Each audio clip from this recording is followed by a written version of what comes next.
Novak Djokovic warming up Tuesday as the wait continues to see if the Australian government will step in.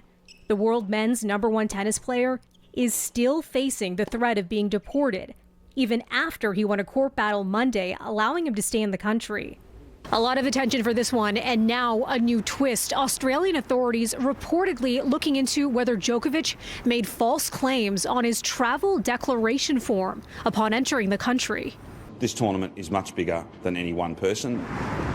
The Premier of Victoria, the state that hosts the Australian Open, weighing in a day after a judge ordered Djokovic's release from an immigration detention center and reinstated his visa, which had been revoked last week by officials who said he didn't qualify for an exemption to a rule that all non-citizens be fully vaccinated against COVID-19.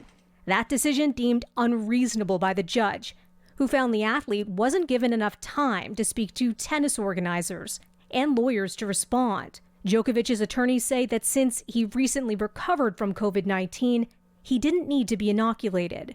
I stand by our comments. I was asked the question, would we be asking the Commonwealth Government to exempt certain people from the requirement to be vaccinated? No. The issue now, as the Premier points out, is entirely a matter for the federal government. Australia's immigration minister has powers to re-cancel the visa and deport Djokovic, something the minister's office tells local media he's still considering. And there are reports the federal government is looking into a discrepancy on Djokovic's Australia travel declaration. According to the Sydney Morning Herald, Djokovic stated he had not traveled in 14 days prior to his January 6th arrival in Australia, when Djokovic had in fact been in Belgrade on Christmas Day and was then spotted training in Spain. Social media posts appear to show him in Spain ahead of his trip to Melbourne. According to the paper, giving false or misleading information is a serious offense.